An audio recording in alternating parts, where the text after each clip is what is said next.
as a companion, right? An assistant. If you have an assistant working with you in the office, the assistant doesn't think for you. The assistant doesn't do, core functions instead of you. That assistant does things at your direction and based on your assessment of what you need and with your input. So there's a combination of it to have people master the tools so they can get the appropriate outputs from the tools, and also to figure out a working style and a workflow so that their artificial intelligence tools are not replacing what they uniquely bring to the workplace, right? You're not replacing your ability to think critically. It's not replacing your ability to tell stories. It's not replacing your ability to collaborate with others. It's not replacing your ability to see the landscape and develop a strategy around what needs to happen. It's supplementing, augmenting, collaborating with you to help you get to certain outcomes. Some of these tools are incredibly powerful, particularly for creative professionals who are trying to lay out the framework of a story or create visuals to kind of model what a story might look like, et cetera, et cetera, et cetera. And in fact, there are some companies like Toonstone who use AI to great effect to help push their business forward, create animation, et cetera. But as an individual professional, you need to make sure that you're not compromising your own professional skill set in the interest of mastering the use of AI. You want to cultivate both. You want to be able to use AI effectively, but you also want to continue to develop and grow and have skills that are unique to you. Wow, very well said, Jay. We appreciate you so much for such an informative conversation. We don't want to take up too much of your time, but we want to thank you personally for being on here for the Office Hours podcast. It was an honor and privilege to speak with you. And we wish you the best, man. Thank you so much for being a part of here and being a sponsor and being a partner. We really appreciate all the hard work with the DPI and allowing us to see how these pathways can really lead to career opportunities. So thank you for your time. Applause. Happy to be here. Thanks. Thank you so much, Jay. We appreciate you. All right, well, that was a great conversation with Jay Tucker. Thank you so much to Jay Tucker for hopping on and having such an informative conversation about AI and DPI. I just want to bring it back to our guests here, and Patricia, if we can start with you. How are you, we spoke a little bit about the woke situation, but how else are you seeing AI kind of, make more of a presence within the creative industry and kind of shake things up? It's already shaking things up. It's already shaking things up. I mean, it's just case by case, situation. Just keep watching this industry. How is it going to embrace this? Everyone is up in arms. They're like it's the end of the world. And it's always like that when it's something new, and they don't understand it. Remember back in the day when, we were just doing like electronic music and things like that, and there were people freaking out, and when changing into Y2K, when we were changing over to the 2000s, they thought the internet would just blow up. It's just always there's fear. When you put fear behind that, then it makes people hard to embrace it. But I really think I've tested it. I really think it's something that we get a nice balance and be respectful. And again, we don't want it to replace our creativity. That's the thing. That's the threat. It can help enhance our creativity, or help us when we're at a stall or standstill in a scene or something. Can reach out and say, hey, what do you think of da da da da?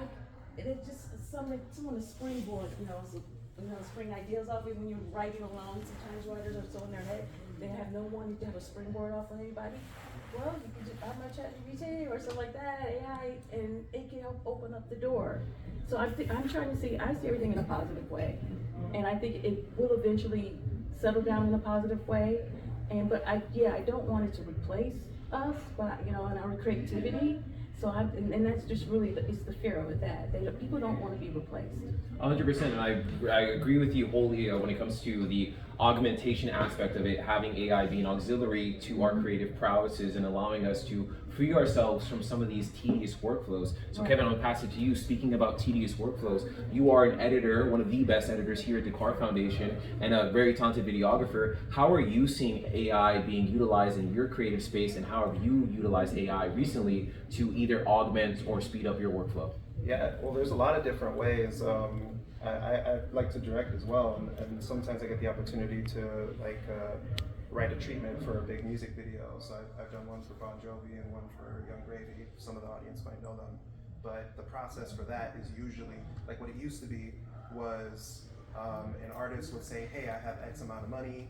Like it used to be between like 40 and 100K or something. Now it's like 20K. But I have X amount of money for a music video. Can you write me a treatment for what this music video should look like? And then if they like the idea, then I get to direct it and shoot it and edit it and all that. But my whole process was to search for hours on Google, looking for the perfect image, like the perfect one image, and needle in a haystack to get my idea across in the treatment. But now we can use things like Adobe Photoshop, and I have some friends that have another software called Devant Systems, where you can create the image from scratch. Like you can, with Devant Systems, you could draw on Photoshop and like how you want it to look. You could write Batman on a motorcycle, and then you draw a stick figure on a motorcycle, and it'll give you Batman Oh, riding wow. on a motorcycle. So like, I'm able to portray the image that's in my head specifically in 1 hour, whereas before I would have to get lucky and find the image on Google after hours of searching. So that's like one way that's like a lot more streamlined into me getting a treatment done and potentially getting a bid out for a music video that I can get awarded. I also use it a lot in editing. DaVinci has a feature where they have something called a magic mask, where you just draw a line on top of the person, and it'll use AI to like find the borders of their arms and everything, and it'll essentially separate it from the background. So that's something that's called rotoscoping back in the day, which when you had to rotoscope, you had to frame by frame. Yeah, frame by frame, use a pen tool, cut around everybody, and like it would take forever. A 7-second clip would take hours to do.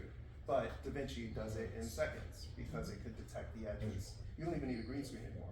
Oh, wow. Yeah, because like a green screen, they would just key out the green in the background. Now they're just separating you from the background through AI. So like all of those are, I think, ethical ways that you could speed up your process and try to get your project done and try to get like your ideas out. I think there's a lot of ethical ways to use AI, and I also think that AI is just here.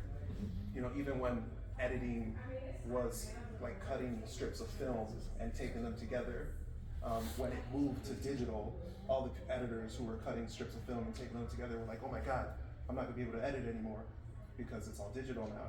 But in reality, it just kind of gave the editing superpower to more people that like are more comfortable editing digitally. So I think now we're just in that like leap in between like the no AI to AI. 100%, and I can definitely see it with today's current landscape. The capability that AI has, especially as an editor, there's so many things that require so many different laborious or tedious tasks, like rotoscoping, frame by frame. You're shooting 120. If you shoot 120 frames per second, one scene is literally 120 frames. So imagine doing that over and over again. So, Patricia, I'll bring it back to you. If you were, let's just say you're starting off again, 20 years old.